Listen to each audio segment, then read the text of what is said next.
Fala pessoal, tudo bem com vocês? Bom dia, boa tarde, boa noite. Eu sou voluntário do Educa, me chamo Luan e eu fiquei responsável pela aula de Economia e Trabalho. Bora lá. Economia é o conjunto de atividades desenvolvidas pelos homens visando a produção, distribuição e o consumo de bens e serviços necessários à sobrevivência e à qualidade de vida. Há vários outros conceitos de economia na literatura, pessoal, economia mais sustentável, economia social, mas o básico do básico mesmo é isso, de conceito. Aí eu quis trazer os princípios da economia de Gregory Mankiw, que é um economista super respeitado mundialmente. Ele comenta que as pessoas enfrentam trade-offs. O que seria isso? Nós estamos o tempo todo decidindo o que fazer, né? E ele fala que o ser humano ele é composto por pequenas decisões que são feitas diariamente. Então, vou dar um exemplo. Recebi meu salário, ou eu vou gastar ele com o meu aluguel, com a minha alimentação, ou senão eu vou poupar parte dele para comprar um carro daqui a um tempo, ou talvez uma viagem, ou talvez vou para uma festa. Então, a gente está sempre decidindo o que fazer. E ele fala, nesse segundo princípio, que o custo de alguma coisa é aquilo que você desiste para obtê-la. Então, vou dar um exemplo prático, a faculdade de medicina. Então, a faculdade de medicina são 6 anos, então qual que é o custo da decisão de fazer medicina, né? Então, muitas vezes, alguns anos de cursinho, né, para passar é muito difícil, geralmente é bem complicado passar de primeira, mas às vezes mudar de cidade, estar longe da família, ter que morar em república, que não é algo muito comum para todo mundo. Então, você sai muito da zona de conforto. E também deixar de trabalhar, né? Não tem como você ter um trabalho formal ali de 8 horas diárias enquanto você faz o curso de medicina. É bem complicado. Então, você deixa o curso de escolher medicina, é isso. São várias coisas que você deixa para trás para fazer medicina. E ele fala que as pessoas racionais pensam na margem. O que seria isso? Dando o exemplo da medicina, para mim, esse fundamento ele está muito ligado ao custo-benefício. Então, eu decidi fazer medicina. Por quê?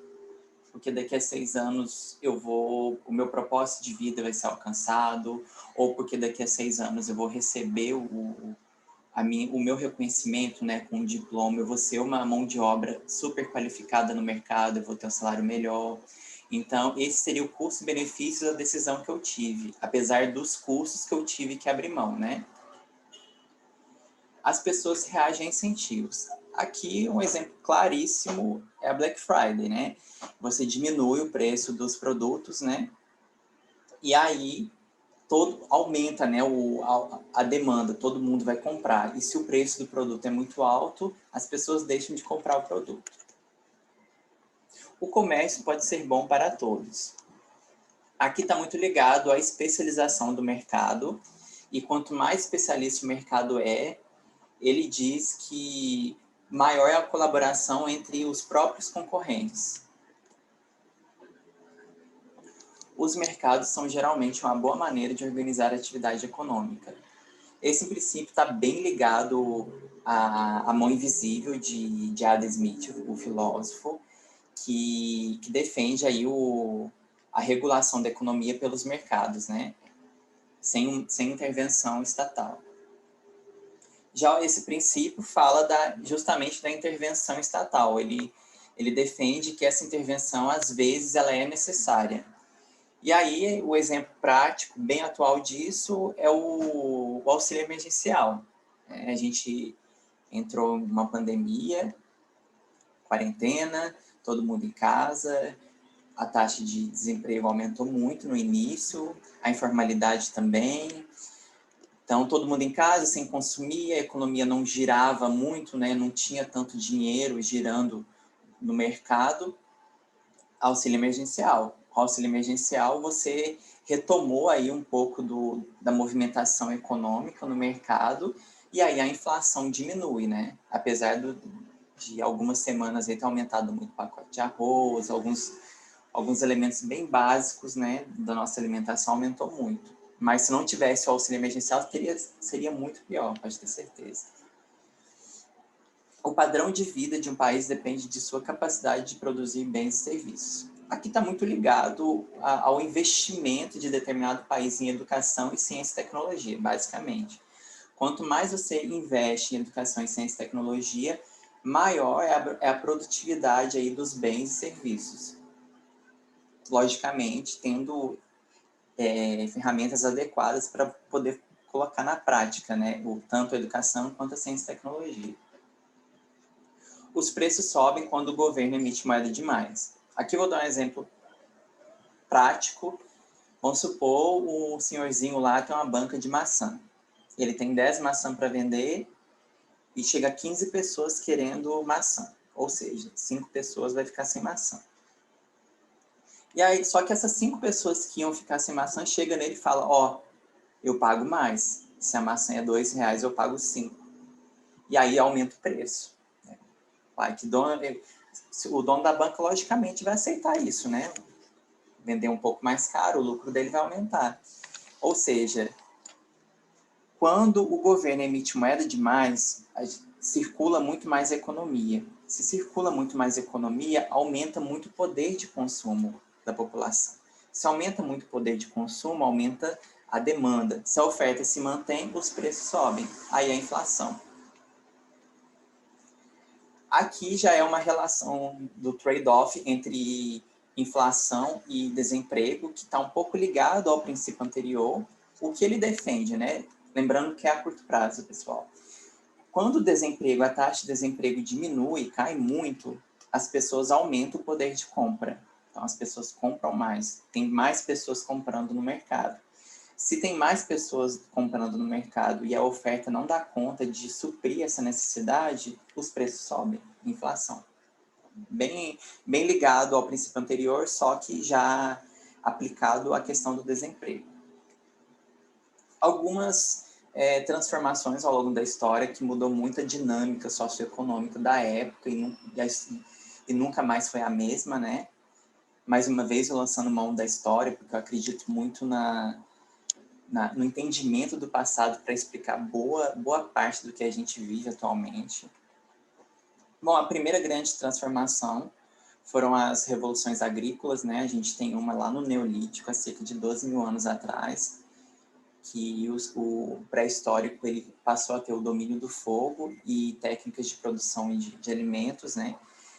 Por empirismo, o pré-histórico passou a perceber que a sementinha, quando caía no chão, crescia lá uma plantinha e depois se tornava uma árvore com frutos. E ele aprendeu a dominar a agricultura. Logicamente, pessoal, é uma agricultura bem rudimentar aqui, né? E aí, com isso, teve uma mudança, né? Antigamente, eles viviam de caça e de coleta, e eles passaram mais para agricultura e pecuária. E, além disso, eles deixaram de ser nômades, pararam de ficar andando muito, né? Morando cada hora num canto. Eles firmaram mais em assentamentos próximos aos rios. Não é à toa que as civilizações antigas, boa parte delas se desenvolveram principalmente na beira dos grandes rios que a gente tem aí no mundo. Já na contemporaneidade, seria a segunda revolução agrícola, a gente encontra aí na contemporaneidade uma Inglaterra com uma população muito grande, um aumento muito alto dessa população, e a agricultura da época não estava dando conta de suprir toda a demanda, toda a fome dessa população, e o pessoal começou a questionar o Estado, né? Não tem comida para todo mundo, eu estou passando fome, o que o Estado está fazendo? O Estado logo deu um jeito de aperfeiçoar aí as técnicas de agricultura.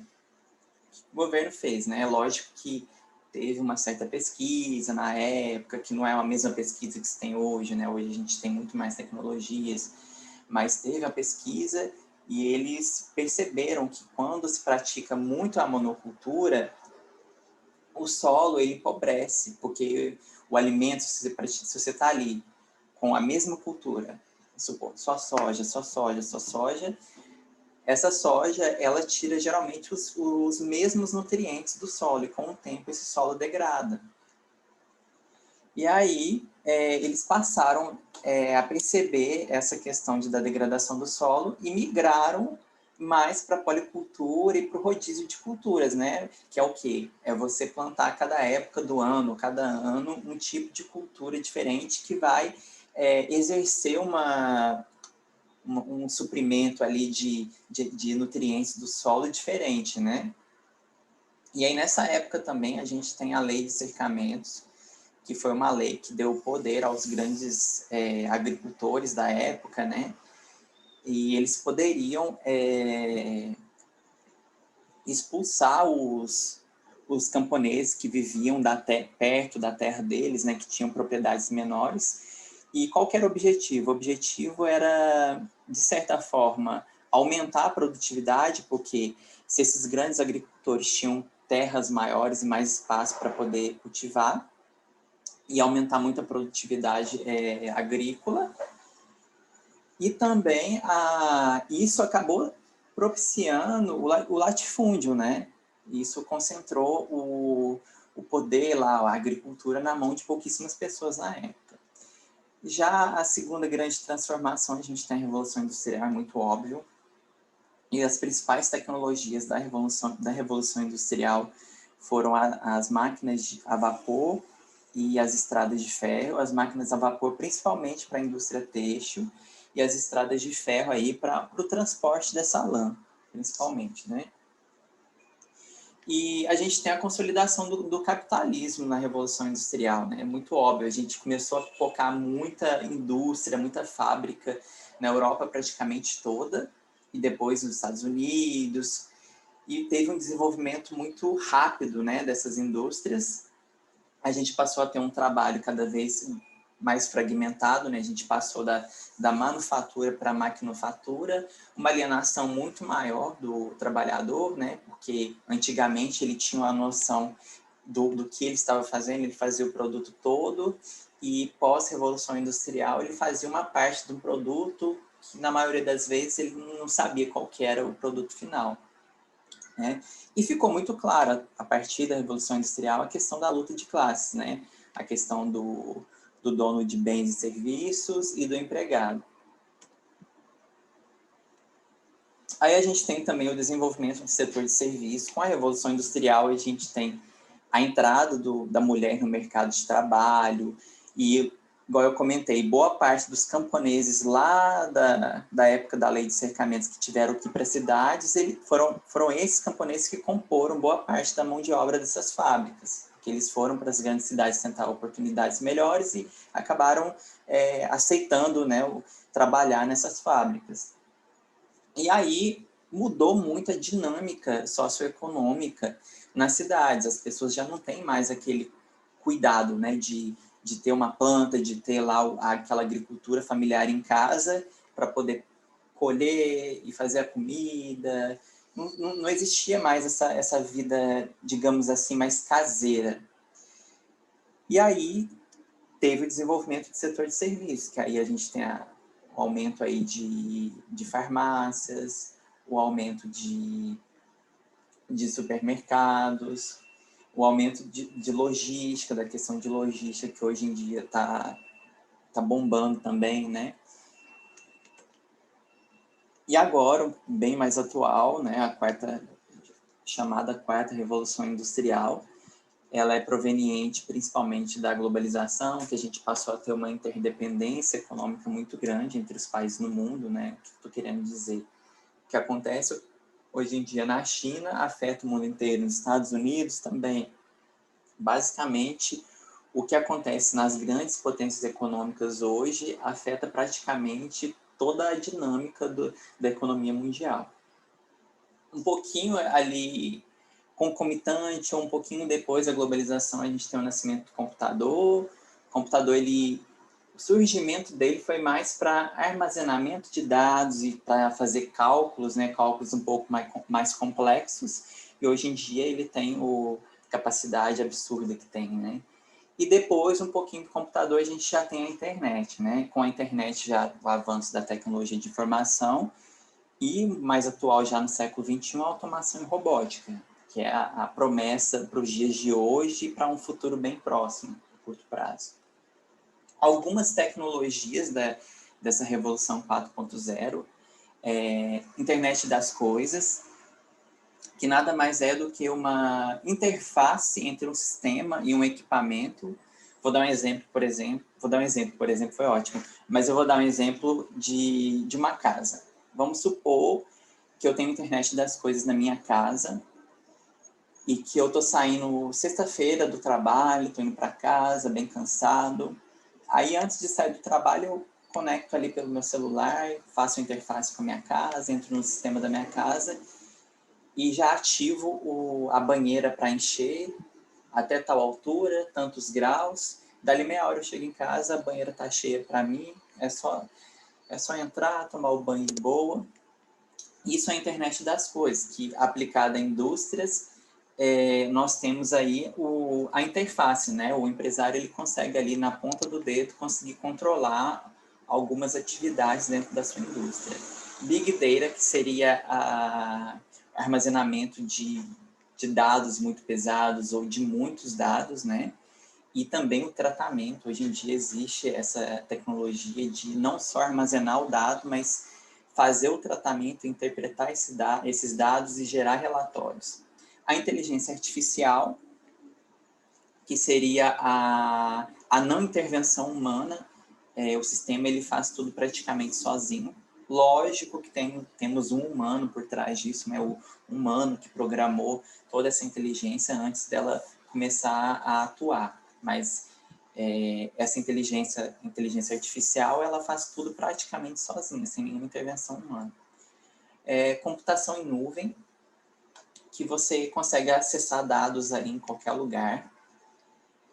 Cobots, que seriam robôs super inteligentes na questão de segurança.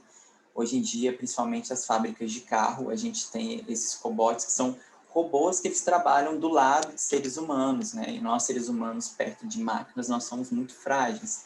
E esses robôs são especializados em trabalhar em conjunto com o humano e proteger ele. Na iminência de qualquer coisa que possa acontecer com esse ser humano, com esse trabalhador, o robô está ali para protegê-lo também, além de não machucá-lo durante a atividade, né?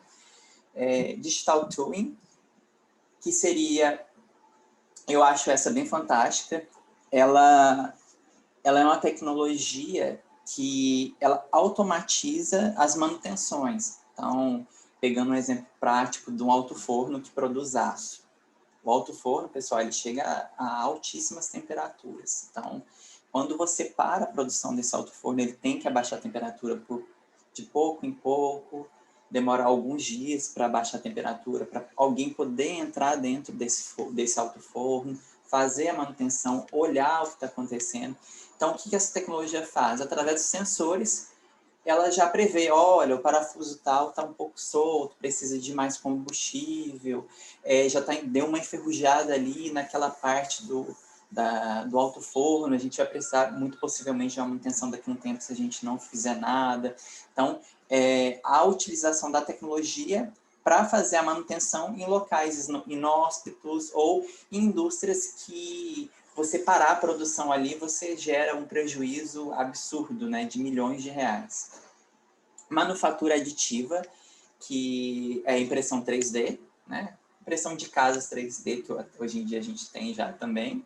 E realidade virtual, muito em voga, que ainda está pouco desenvolvida, mas que é uma promessa para um futuro aí a longo prazo. Aqui eu quis trazer esse gráfico. Desculpa, está em inglês, a maioria das coisas que está em inglês eu já dei uma comentada, mas o que eu estou querendo mostrar aqui que é essa evolução exponencial da tecnologia, né? Que a gente vê aqui em 1900, que de 1900 para 1920, temos duas tecnologias lançadas, e cada vez que vai passando o tempo, a gente tem cada vez mais tecnologias sendo lançadas num período curto de tempo, né? E é para mostrar que também que o nosso cérebro a evolução do nosso cérebro nunca vai conseguir acompanhar essa evolução da tecnologia, né? Alguns impactos. Divisão Internacional do Trabalho, que é o poderio aí dos países desenvolvidos, né? Os países desenvolvidos eles detêm boa parte do mercado, que seria isso. As multinacionais, geralmente, elas sediam nos países desenvolvidos. Essas multinacionais, elas abrem fábricas nos países subdesenvolvidos, porque nesses países subdesenvolvidos eles têm a mão de obra muito mais barata, eles geralmente conseguem uma isenção de imposto, fazendo acordo com o governo. Olha, governo, eu entro, né, no seu país, mas eu preciso da isenção de alguns impostos porque eu estou gerando tantos mil de emprego. E aí a gente tem praticamente boa parte do controle, né, econômico desses países, né? E lógico, a fragmentação, né? Então, uma mesma empresa, o processo inicia na Índia, vai uma parte para a China, termina aqui no Brasil, né? Essa fragmentação de todo o trabalho. E desvalorização, né, da mão de obra, lógico. Maior especialização, o que não é de tão ruim, mas essa maior especialização do mercado gera relações sociais cada vez, sociotrabalhistas cada vez mais distantes, né? O aumento da informalidade aqui está muito ligado à questão da previdência, pessoal. Se eu sou informal, eu posso, a grande maioria, né, dos trabalhadores informais não pagam previdência. E se não paga previdência, se não está entrando dinheiro para a previdência social, não tem como sair. Então, boa parte, assim, o reflexo dessa reforma que a gente teve da previdência tem muito a ver com essa questão, né, dessa mudança da modalidade de trabalho que a gente está tendo, mas já era previsto há muito tempo, desde 1998, 2000, já estava previsto esse déficit aí na Previdência Social.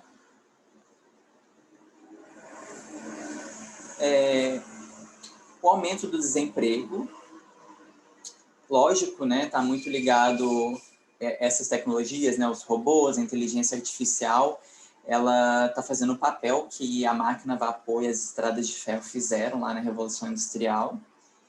E a espionagem com confiabilidade, né? Se hoje eu sou um empresário, dono de uma grande indústria, e eu consigo conectar com a empresa, né, com os processos dentro da empresa, eu sou passivo ali de algum tipo de sabotagem, né, de algum hacker entrar no sistema e conseguir sabotar a minha empresa. Perigosíssimo isso.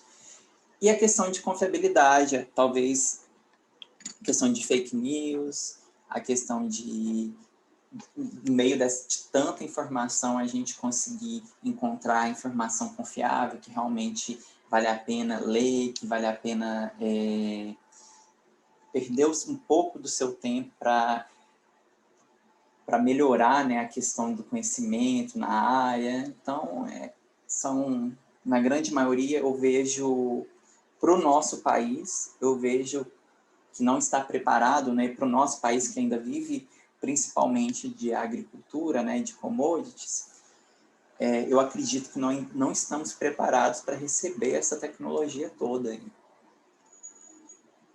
Aqui um dado, né, segundo a OCDE, quase metade dos empregos serão afetados pela tecnologia 4.0. Bem óbvio, pessoal, bem óbvio, já era esperado isso.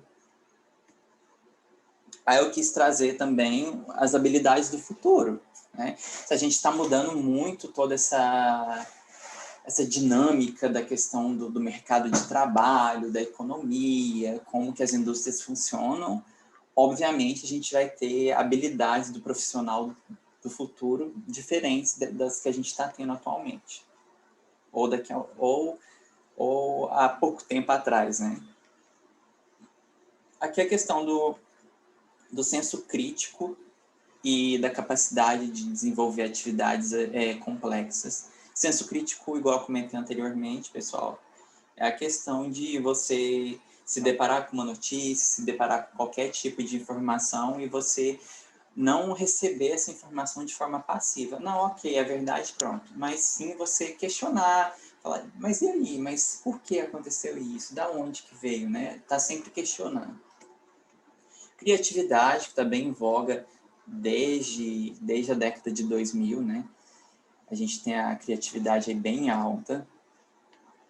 Isso porque no mercado cada vez mais especialista, num mercado que tem cada vez mais opções, é preciso inovar, e não se inova sem a criatividade.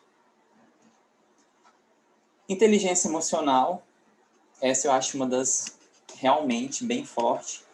Inteligência emocional é você reconhecer as suas emoções, você saber o que você está sentindo no momento.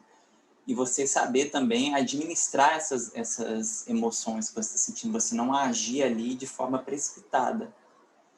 E a questão do relacionamento interpessoal, que está muito ligado aí, né? Você ficar com raiva de uma pessoa e tudo, e não misturar a questão do trabalho, ou talvez não estourar num momento que não seja tão oportuno. Negociação, em um mundo cada vez mais dividido, com várias opiniões diferentes, é preciso estar sempre negociando, né? Discutindo, entrando no equilíbrio, para você conseguir negociar. Ao meu ver, a mais importante, flexibilidade cognitiva. No momento que estamos passando com uma evolução absurda da tecnologia, é necessário que a gente tenha capacidade de aprender cada vez mais, né?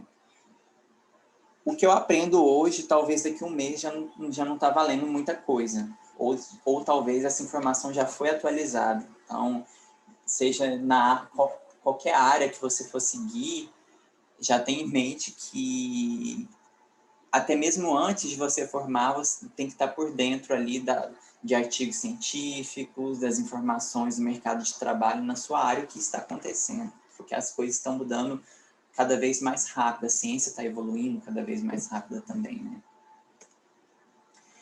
E aqui a tomada, o julgamento, que está bem ligado ao senso crítico, e a tomada de decisão rápida. São habilidades óbvias.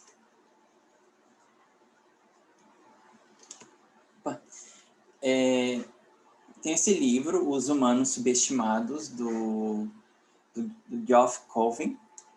Eu achei o livro muito legal, eu li esse livro recentemente, por isso que eu quis trazer ele. O início do livro, ele é bem pessimista, eu não consigo concordar com ele assim, de tudo, porque ele fala basicamente que os robôs vão substituir a gente em tudo. Tudo. Qualquer atividade técnica, eles vão substituir a gente porque eles são melhores do que a gente.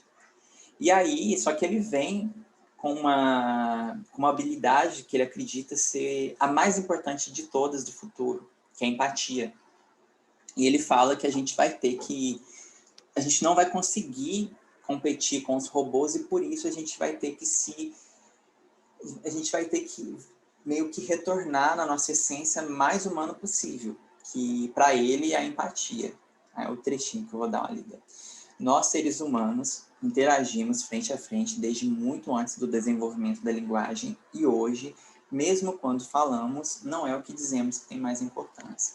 Então, ele comenta, pessoal, que pessoalmente a gente consegue sentir, a gente consegue pelo rosto, pela expressão corporal, expressão facial, nós conseguimos interpretar as pessoas, o que elas estão sentindo. Né? Igual, estou dando essa aula agora, estou olhando para o computador, eu não sei que horas vocês vão assistir, quem vai assistir, se realmente vão assistir, e não tem como eu saber se vocês entenderam ou não, a não ser que vocês venham falar comigo. Não existe essa ligação, né? E ele fala que tudo que é pessoalmente tem maior credibilidade e vão ser coisas que vão ser cada vez mais valorizadas no futuro. Alguns pensamentos sociológicos e filosóficos. O mito de Sísifo, de Albert Camus, que é um filósofo. Ele faz uma analogia aí de Sísifo, que foi condenado a estar sempre subindo com a pedra no monte, e chegando lá em cima, ele solta a pedra, e ele desce de novo, sobe com a pedra, e ele faz isso sucessivamente, infinitamente. E ele comenta ele relaciona essa atividade praticamente à questão do trabalho. E ele defende que a gente vive uma vida fazendo atividades, fazendo coisas sem sentido, sem ter ideia do que estamos fazendo. A gente não tem senso crítico do que a gente faz. Ele destaca que a gente vive no automático. E o pior de tudo, ele fala que é melhor viver uma vida sem sentido do que você questionar e ir contra o sistema ou ir contra o que está sendo imposto. É bem legal, bem legal. Eu super recomendo o mito de Sísifo na introdução. Qualquer coisa relacionada ao trabalho dá para fazer uma contextualização bem legal mesmo. E acho que o mito de Sísifo tende a impressionar bastante o corretor. Aqui essa segunda imagem é uma foto de Auschwitz, campo de concentração de Auschwitz, e em cima desse portão está escrito: o trabalho liberta. Aqui temos claramente a utilização governamental e ditatorial do trabalho, né? A definição desses governos autoritários do trabalho para utilização em benefício próprio, né? Que são pessoas que estavam indo para lá, que boa parte delas não tinha ideia para onde estavam indo, não sabiam o que estava acontecendo, e quando chegaram lá, podem ter lido a placa e pensado: oh, que legal, eu vou trabalhar, que bom. O trabalho liberta num lugar em que era basicamente uma prisão e um lugar de matar pessoas, né? Enfim, aí temos também a questão, né, dessa utilização do conceito contemporâneo que temos do trabalho para utilização, para você manter as pessoas sem senso crítico, para manter as pessoas alienadas, para manter as pessoas sem a capacidade de questionar quaisquer atitudes ou decisões governamentais e públicas.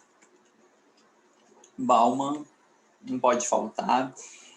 Eu sei que boa parte de vocês podem considerar Bauman como um clichê, porque é o que realmente ele é o queridinho dos universitários.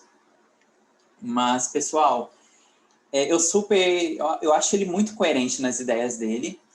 E o problema é que o pessoal utiliza Bauman na redação jogando umas frases feitas, entre aspas.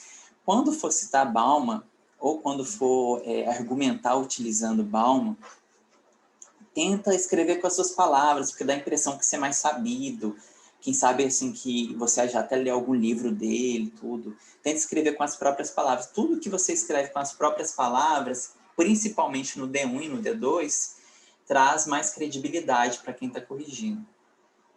E aí eu vou ler esse trechinho que eu trouxe. A política de precarização feita pelos administradores do mercado finda o casamento do trabalho com o capital e faz dessa relação somente um laço frágil, pronto a ser quebrado a qualquer momento de baixa satisfação. Laços sociais são, agora, feitos para serem consumidos, não mais produzidos. Não se cria laços a partir de um processo de produção permanente, mas se consome algo definido a priori. O que ele está dizendo aqui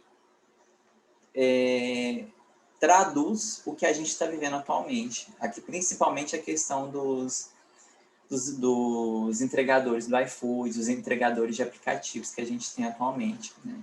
São pessoas que estão trabalhando, que não têm direito trabalhista nenhum, são pessoas que não conhecem, para quem não conhece o seu empregador, que trabalha para o aplicativo, não conhece a ponta final do seu trabalho, que muitas vezes entrega para um porteiro, ou não encontra a pessoa ali que vai consumir o produto que ele está vendendo. E toda parte dessa relação que se tem, tanto entre o consumidor e esse trabalhador, e o trabalhador e o aplicativo, são estrelas, são toques digitais, é tudo online, não existe... os relacionamentos sociotrabalhistas já não são a mesma coisa, né? Já tem um distanciamento muito grande. E segundo Bauman também, com esse distanciamento, é mais fácil tratar mal os outros, né? Enfim, só acho assim excelente essa pegada também para colocar no D1 e no D2. Aqui o Byung-Chul Han, que é um filósofo sul-coreano que comenta da sociedade do cansaço. Ele fala muito dessa obrigação de sermos produtivos o tempo todo, de estar postando nas redes sociais que a gente acorda 5, 6 horas da manhã e faz academia, e trabalha, e estuda, e lê livros. E ele fala que essa relação que a gente está tendo conosco mesmos, ela está adoecendo a sociedade. Bora ler. Passou-se do dever fazer para o poder fazer. Vive-se com a angústia de não estar fazendo tudo que poderia ser feito. E se você não é um vencedor, a culpa é sua. Hoje, a pessoa explora a si mesma, achando que está se realizando. É a lógica traiçoeira do neoliberalismo que culmina na síndrome de burnout.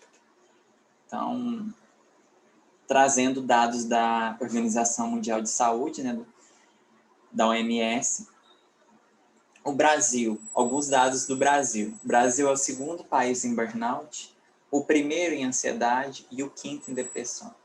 Então, e eu acho essa ideia muito válida, essa sociedade realmente do cansaço, em que o cansaço ele é sinônimo de autorrealização. Você não sair com os amigos, você não aproveitar a sua família, você não ter momentos de lazer, é considerado sucesso, né? Enfim. E aí, eu pegando o gancho aqui da questão do burnout, essa questão de saúde, todas essas doenças ligadas à saúde mental tá muito relacionada ali com a inteligência emocional, que eu comentei anteriormente. Quem sabe aí, na área de saúde, os profissionais que vão trabalhar com saúde mental esteja aí entre uma das profissões aí do futuro. Alguns dados: Brasil é a 9ª maior economia do mundo e o segundo país com maior desigualdade de renda. O desemprego está 3,3%, esse é um dado atual. Antes da pandemia estava entre 10, 11, 12, então aumentou pouco. Mas aqui a gente tem que considerar que a informalidade ela é considerada um emprego. Então, enfim. O Brasil é o 4º país que mais tributa empresários no mundo. Aqui eu quis incitá-los um pouco a questionar. No Brasil, pessoal, embora tenha uma desigualdade muito grande nessa questão desse relacionamento, né, trabalhista, né, entre empresário e empregado, o Brasil é um dos países que mais tributa empresários. Hoje, um empresário, por exemplo, que paga o salário de um funcionário de R$1.000, ele paga praticamente outros R$1.000 só de imposto. E o que eu quero trazer aqui, a gente o 4º país que mais tributa empresários no mundo. Eu não trouxe a questão do imposto, mas eu sei que o nosso país é um dos países que mais paga imposto também no mundo. Somos a 9ª economia do mundo e toda a questão de pobreza, o país não melhora, a gente não tem políticas públicas. Para onde? Para onde que está indo esse dinheiro todo, sabe? Às vezes eu me pego imaginando, pensando o que acontece, né? Que o Prêmio Nobel de Economia do ano passado, 3 economistas maravilhosos. Quero destacar que a Esther, ela é a segunda mulher em 52 anos de Nobel a ganhar Prêmio Nobel de Economia. E a palavra pobreza também foi pela segunda vez em 52 anos citada no Prêmio Nobel de Economia. Bora lá. O projeto deles o título é Abordagem Experimental para Aliviar a Pobreza Global. Para se combater a pobreza, as questões devem ser partidas em peças mais pequenas e estudadas através de experiências no terreno para responderem a perguntas precisas no interior das comunidades que por elas são afetadas. O que é o projeto deles, pessoal? Eles foram para o continente africano E eles defendem a ideia de você viver a realidade da pobreza, viver a realidade, viver a cultura dessas populações que vivem na pobreza. E, além disso, eles defendem, super defendem, que a pobreza ela não é um problema unidirecional. Ela tem múltiplas faces, né? A pobreza está ligada à educação, está ligada à economia, está ligada à saúde, está ligada à questão de crédito, está ligada à cultura. E aí eles foram, né? Eles fizeram toda uma metodologia experimental de imersão na cultura, no ambiente dessas comunidades, para poder compreender e atuar de forma bem precisa nessa questão da pobreza. A pesquisa dos laureados, premiados, pessoal, teve também uma influência indireta, ao alterar a forma como os organismos públicos e as organizações privadas trabalham. Olha que magnífico. Eles fizeram o projeto, que ainda também pode estar em andamento, e eles mudaram a lógica dos organismos públicos e privados, ou seja, os organismos públicos e privados passaram a adotar a metodologia deles para poder entender o problema da pobreza e atuar com maior efetividade, mais direcionado aos problemas que realmente estão ligados à pobreza. Lá. Para que sejam encontradas melhores soluções, um número crescente de organizações que lutam contra a pobreza global começaram a avaliar novas medidas através de experiências feitas no terreno.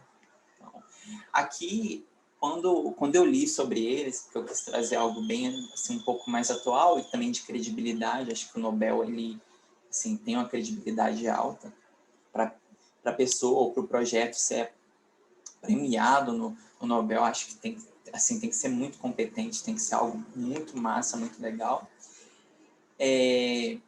Aqui, para mim, está muito clara a questão de representatividade em organismos públicos, principalmente, que são responsáveis pela população, né? Então, aí, lendo toda essa questão do Nobel, eu viajei, né? Aí eu lembrei de um aplicativo que chama Nina, que é uma startup brasileira de uma menina que ela desenvolveu esse aplicativo. Qual que é a função desse aplicativo? Ele é um dispositivo, praticamente um dispositivo de segurança para várias mulheres em transporte público.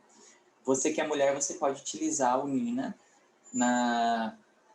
em qualquer transporte público, se você sofreu um assédio, se tiver algum tipo de violência verbal ou física dentro do ônibus, e você pode denunciar. Pelo aplicativo você consegue denunciar.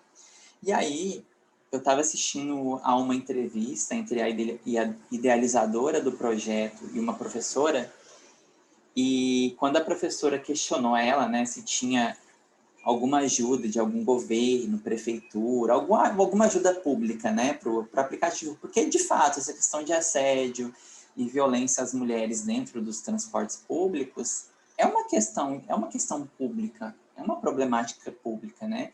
Mesmo a gente tendo as leis, ainda assim a gente não conseguiu extinguir essa atitude extremamente machista. E aí, ao ser perguntada pela professora, né, se ela teve algum tipo de ajuda, ela comentou que, primeiro, ela não teve acessibilidade fácil com esses governantes, nem vereador, nem prefeito. Diz que era muito difícil marcar um bate-papo, uma conversa com eles. E, além disso, quando ela conversou com um deles, ela falou que é muito complicado vender a ideia para eles. Porque é aquele velho ditado, né? Se o problema não é meu, então ele não existe. Então, há uma negação muito grande desses problemas por pessoas que nunca viveram essa realidade, né? Então, como que a gente coloca representantes lá para nos representar que nunca pegou um ônibus, que não faz ideia das reais demandas de um transporte público, de uma infraestrutura, que nunca estudou numa escola pública, nunca pisou num postinho de saúde do SUS. Então é bem complicado. E se Entendam, pessoal, eu não estou falando que o seu candidato, que a pessoa que está lá em cima, que ela tem que ter a mesma vivência que a sua. Não é isso. Mas que pelo menos ele possa ser acessível e tenha em mente que ele visitando, ele indo, né, nesses lugares, ou ele abrindo um diálogo com essas populações, ele consiga atuar de forma mais enérgica, com a efetividade maior. Repertório sociocultural, quadro Operários de Tarsila, que retrata muito bem aí a Revolução Industrial quando chegou no Brasil, depois de muitos anos que já tinha acontecido lá na Inglaterra, né? Então, a gente tem criança, negro, branco, idoso, adolescente, tem de tudo, né? Que estavam trabalhando nas fábricas aí. Abaporu, que para mim eu sou apaixonado por Abaporu, né? Que é uma obra da Tarsila do modernismo. E aqui ela faz analogia desses braços, essas pernas grandonas, né? O que ela quer dizer com isso é que a nossa mão de obra é uma mão de obra não pensante, a mão de obra física, né? E por que não pensante também? Porque a cabeça é pequena, não tem desenvolvimento nenhum ali na cabeça do Abaporu. E aí vem a questão um pouco mais antropofágica, né, do modernismo, né, a questão dos cactos, que remete muito ao Nordeste brasileiro, né, o sol, o nosso clima, bem interessante. Eu citaria tranquilamente em uma introdução sobre trabalho, tranquilamente. Trabalho ou ligado também ao senso crítico, né. A música Construção, de Chico Buarque, que eu amo de paixão, a letra é bem comovente. Tempos Modernos, de Charles Chaplin.